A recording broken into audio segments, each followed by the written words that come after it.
தமிழ்நாட்டின் வளர்ச்சி பயணத்தில் ஒருவரையும் பின்தங்க விடமாட்டோம். வெல்வோம் ஒன்றாக.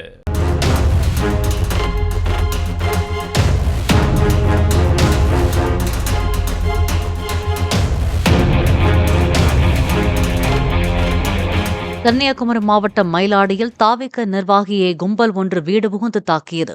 தாவேக நிர்வாகிக்கும் அவரை தாக்கியவர்களுக்கும் இடையே ஏற்கனவே முன்விரோதம் இருப்பதாக கூறப்படும் நிலையில் வீட்டை விட்டு வெளியே இழுத்து வந்து தாக்கும் சிசிடிவி காட்சிகள் வெளியாகியுள்ளன.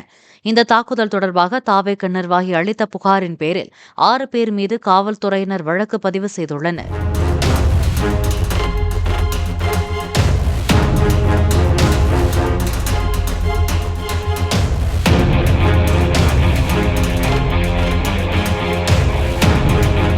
தமிழ்நாட்டின் வளர்ச்சி பயணத்தில் ஒருவரையும் பின்தங்க விடமாட்டோம். வெல்வோம் ஒன்றாக.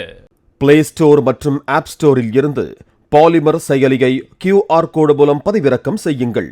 செய்திகளை உடனுக்குடன் பெறுங்கள்.